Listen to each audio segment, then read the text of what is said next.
તો અમારા પૂર્વજો પણ નથી ઝૂક્યા અને અમે બી તમારા સીન સપાટા લાઠીચાર્જથી ડરવાના નથી. અમે બી લડી લેવાના મૂડમાં છે. તૈયાર છો ને બધા? કલેક્ટર થી લઈને તલાટી સુધીના જેટલા પણ કર્મચારીઓ છે બધા પ્રજાના નોકર છે. કોઈએ સાહેબ બનીને બેસવાની હિંમત નહીં કરવી જોઈએ. બધા નીચે આવતારો આ બાજુ.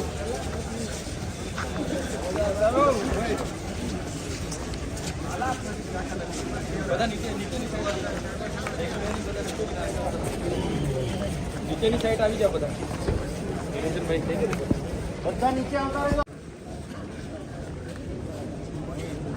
હા આગળ આવતા રહો.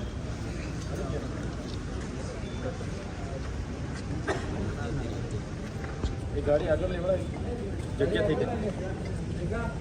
આગળ લેવડાવી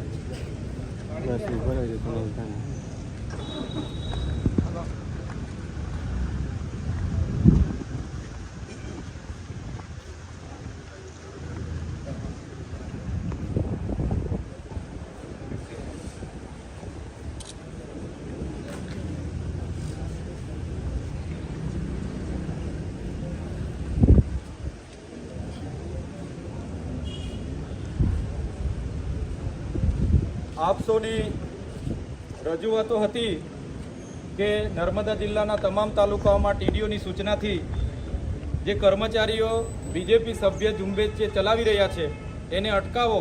તો એ રજૂઆતને ધ્યાને રાખીને તમે અમને કીધું કે તમે જાતે આવો. તો તમારી સાથે આજે અમે આવ્યા અને તમારી રજૂઆતને લઈને કલેક્ટર સાહેબ, ડીડીઓ સાહેબ, એસપી સાહેબ અને ડીઆરડીના નિયામકશ્રી અને 5 તાલુકાના ટીડીઓ શ્રીની ઉપસ્થિતિમાં અમે ચર્ચાઓ કરી. અમે 6 આગેવાન અંદર જઈને ત્યારે એમને આપણે બધા પુરાવા પણ રજૂ કર્યા. જેમ કે મારા ડેડિયાપાડાના ટીડીઓએ સોમવારે 9 તારીખે તમામ મનરેગાના સ્ટાફની મિટિંગ લીધી, તલાટીઓની મિટિંગ લીધી, ડીઆરડીના કર્મચારીઓની મિટિંગ લીધી અને કડક સૂચના આપી કે ડીડીઓની સૂચના છે અને આ મનરેગાનો 13,000નો લક્ષ્યાંક, તલાટીઓનો 15,000નો લક્ષ્યાંક અને ડીઆરડીના આવાસવાળાના જેટલા પણ આવાસ આપ્યા છે એમને બધાને રજીસ્ટર કરાવો. ટોયલેટ જેને મળ્યા છે એનું રજીસ્ટ્રેશન કરાવો. એમ કરીને સૂચના આપીને ઝુંબેશના રૂપે બીજેપી સભ્ય નોંધણીની કામગીરી ચાલુ છે અને રોજે સાંજે ફોલોઅપ લેવામાં આવે છે. ત્યારે એના વિરોધમાં આપણે બધા આજે ભેગા થયા. આપણે શાંતિપૂર્વક જ રજૂઆત કરવા માટે અહીંયા આવતા હતા. હું પણ તમારા લોકો ચૂંટાયેલો પ્રતિનિધિ છું. મારા અધિકારો, સંવિધાને આપેલા અધિકારો હું પોતે સારી રીતે જાણું છું. આપણે બધા વેલ ગ્રેજ્યુએટ લોકો છે. છતાંય પોલીસ દ્વારા ગેટ બંધ કરી દેવામાં આવે છે, દરવાજા બંધ કરી દેવામાં આવે છે, કલેક્ટર સાહેબ નથી એવી ખોટો ભ્રમ ફેલાવવામાં આવે છે. ત્યારે આજના મંચ પરથી હું કહેવા માંગુ છું, પોલીસ વિભાગના અધિકારીઓને પણ તમારે કાયદો અને વ્યવસ્થા જાળવવાનું કામ કરવાનું છે. અમે અત્યાર સુધી 10 વર્ષથી સામાજિક લડત ચલાવીએ છીએ. કેવડિયા હોય, નર્મદા હોય કે તમામ પ્રકારની લડાઈઓ, ગાંધીનગરમાં પણ અમે હક અધિકારની લડાઈઓ માટેના ધરણા પ્રદર્શન કર્યા છે. અમે અને અમારા સમાજે ક્યારે પણ કોઈ સરકારી મિલકત કે ખાનગી મિલકતને 1 રૂપિયાનું પણ અમે નુકસાન નથી કર્યું. ત્યારે આ કલેક્ટર ઓફિસ આ નર્મદા જિલ્લાના લોકોની સેવા માટે છે. આ કોઈના બાપની પેઢી નથી. છતાં આપણને રોકવામાં આવે છે. ત્યારે આવનાર દિવસોમાં આપણે જાગવું પડશે. એ હું મારા જેવા ધારાસભ્ય હોય કે તલાટીથી લઈને કલેક્ટર સુધીના અધિકારીઓ હોય, બધાનો પગાર પ્રજાના પરસેવાના ટેક્સમાંથી આવે છે. એટલે અમે બધા નોકર છે. અમે બધા પ્રજાના નોકર છે. હું પણ એમાં આવી જાઉં. મને પણ પ્રજાના પૈસાનો પગાર મળે છે અને કલેક્ટરથી લઈને તલાટી સુધીના જેટલા પણ કર્મચારીઓ છે બધા પ્રજાના નોકર છે. કોઈએ સાહેબ બનીને બેસવાની હિંમત નહીં કરવી જોઈએ અને પ્રજાની સેવા કરવાનું માત્ર કામ કરવું જોઈએ. ત્યારે આ કર્મચારીઓ જેમણે પણ બીજેપી સભ્ય નોંધણીની ઝુંબેશ ચલાવેલી છે એમને આજે હું કહેવા માંગુ છું, તમારા પર ત્રેવડ હોય તો તમે આ ખુરશીઓ ખાલી કરી તમે બીજેપીની કમલમમાં બેહો, સભ્ય બનો અને ચૂંટણી લડો. તો તમને અમે ખબર પાડી દઈશું કે આ આદિવાસી કોણ છે. આ આદિવાસી વિસ્તારમાં આદિવાસી વિરોધી માનસિકતા ધરાવતા અધિકારીઓ આ બધું કરી રહ્યા છે. જો 5 દિવસની અંદર આ લોકો પર જો કાયદેસરની કાર્યવાહી નહીં થશે તો દિન 5 પછી આ કલેક્ટર કચેરી હોય, એસપી કચેરી હોય કે જિલ્લા પંચાયત હોય, બધાનો ઘેરાવો આદિવાસી સમાજ અહીંયા આવીને કરશે. એક બાજુ નર્મદા જિલ્લામાં આધાર સેવા કેન્દ્રો નથી, લોકો રાત પડે ને રાતે 2 વાગ્યાના હતા આધાર કાર્ડ અપડેટ કરવા માટે લાઈન પર ઊભા છે, કેવાયસી માટે બાળકોને લઈને લાઈન પર ઊભા છે, રેશન કાર્ડનું સર્વર નથી ચાલતું, આયુષ્માન કાર્ડના સર્વર નથી ચાલતા, અમારા ડેડિયાપાડામાં સબ ડિસ્ટ્રિક્ટ હેલ્થ સેન્ટર છે ત્યાં એક્સરે જેવું મશીન પણ નથી ચાલતું, અને આ લોકોને સભ્ય નોંધણીમાં બધા કર્મચારીઓને મૂક્યા છે, ત્યારે આ લોકો પર કાર્યવાહી નહીં થશે તો આવનાર દિવસોમાં કલેક્ટર કચેરી બધા આપણે ભરી દઈશું અને ખૂબ મોટું આંદોલન અહીંયા થશે.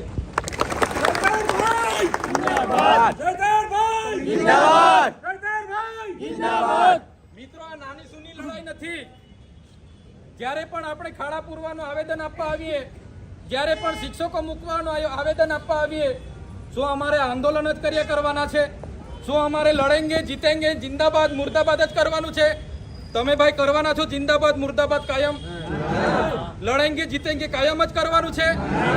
એટલા માટે કેમ છું, હવે એકતા બતાવો, હવે આવેદન નિવેદન બંધ, હવે લડેંગે જીતેંગે બંધ, હવે મુર્દાબાદ જિંદાબાદ બંધ. હવે જો આદિવાસીઓના અહીંયા હક અધિકાર છીનવા છે, એ તલાટી હોય કે કલેક્ટર શ્રી હોય, અમે છીનવી લઈશું એમની ખુરશી. તૈયાર છો ને બધા? એટલા માટે કેમ છું, આજે ભલે તમારી રજૂઆત હતી, અમે અહીંયા હાજર હતા એટલે આવી ગયા, પણ ક્યારે ચૈતર વસાવા ના પણ હોય, તમે બધા જ ચૈતર વસાવા છો. કોઈ પોલીસથી ડરવાની જરૂર નથી. પોલીસ આપણે એક દિવસે સીન સપાટાને લાઠીચાર્જની વાત કરશે, પણ આદિવાસી છે ને અંગ્રેજો સામે પણ ઝૂક્યા નથી ને ઝૂકીશું નહીં. એટલે જે તે લોકોની જે તે ફરજ હોય એ કરો. અમને પોલીસ જાણી જોઈને કેમ સંઘર્ષ કરવા ઉતરે છે ભાઈ? તમે રોડના ખાડા પૂરી આપવાના છો? તમે અમારા વિસ્તારમાં માસ્તરિયા મૂકી આપવાના છો? તમે અમારા વિસ્તારમાં એક્સરે મશીનો નથી ચાલતા, ડોક્ટરો નથી મૂકી આપવાના છો? એટલા માટે જ કેમ છું, પોલીસ મિત્રોને પણ વિનંતી કરું છું, અમે ભણેલા ગણેલા લોકો છે, અમે કાયદો વ્યવસ્થા હાથમાં નથી લેવા માંગતા, પણ ખોટી રીતે અમારા કાર્યકરને ખોટી રીતે બિલકુલ તમે ચેન ચઢા નહીં કરશો. જે દિવસે ખોટી રીતે અમારો માણસ સાચો હશે અને કોઈ પોલીસ આવી રીતના ઉંગલી ચાલા કરશે, તે દિવસે અમે જરાય સાકી લેવાના નથી. આ નર્મદા જિલ્લામાં દારૂબંધીના નામે ખુલ્લો દોર મૂકી દીધો છે. કાલીઓ, ભૂરીઓ, લાલીઓ, ભોલીઓ બધા કોણ છે ભાઈ? બંધ કરો એ બુટલેગરોને. 10 પેટીનું પરમિશન 5 લાખ રૂપિયા આપી દો, 20 પેટીનું પરમિશન મહિનાના 10 લાખ રૂપિયા ભરણ આપો. શું ચાલે છે? આ બધું બંધ કરી દેજો, નકલી દારૂ વાળો. અને એક દિવસે યાદ રાખજો, બંધ નહીં કરશો જનતા રેડ થશે, અને તે દિવસે અમે કોઈ કાયદો વ્યવસ્થા જાળવવા ઉભા નહીં રહીશું. તૈયાર છો ને બધા? અહીંયા આંકડા જુગાર, અમે અહીંયા સાયકલો પકડી, અહીંના પીઆઈ આવ્યા, એમને કીધું આ સાયકલો બાળકીઓની છે, સરસ્વતી સાધના યોજનાની બધી વેચી મારી. નિહાળવાળાએ શું કાર્યવાહી કરી? કઈ નહીં. અહીંયા કેવડિયામાં પેલા યુવાનો માટે આપણે પરમિશન માંગ્યું તો પરમિશન નહીં આપ્યું. શું ભાઈ, આદિવાસીઓ નક્સલી છે? આપણે નક્સલી છે ભાઈ? સંવિધાનમાં અમારા અધિકારો છે. અમારી રજૂઆત જિલ્લા વડાને કરવા માટે અમે આવ્યા છે. અમે કોઈનું ખોટું નથી કર્યું, એટલે આવી રીતના બીજી વાર અમારી સાથે હેરાનગતિ નહીં થવી જોઈએ. અમે બધાને સહકાર આપવા તૈયાર છે, પણ જ્યારે અમારી સાથે આવી રીતના ઘર્ષણ થશે તો અમારા પૂર્વજો પણ નથી ઝૂક્યા, અને અમે બી તમારા સીન સપાટા લાઠીચાર્જથી ડરવાના નથી. અમે બી લડી લેવાના મૂડમાં છે. તૈયાર છો ને બધા? ત્યારે આજનો કાર્યક્રમ અહીંયા આપણે પૂર્ણ કરીએ છીએ. બધા જ સાથી મિત્રો જે પણ જ્યાંથી પણ આવ્યા છે, તમારા પ્રશ્નોની રજૂઆત અમે કરી દીધી છે. 5 દિવસની અંદર નિરાકરણ નહીં આવશે તો આજે ભલે આપણે તમે 1000 જણ છો, તે દિવસે 10 જણને લઈને આવજો. 10,000 ભેગા થઈશું અને ન્યાય માગીશું. તૈયાર છો ને? એટલે આજે કાર્યક્રમ પૂર્ણ થાય છે. બધા પોતપોતાની રીતે શાંતિથી ઘરે પહોંચી જજો. તમે ઘરે પહોંચશો તો જ અમને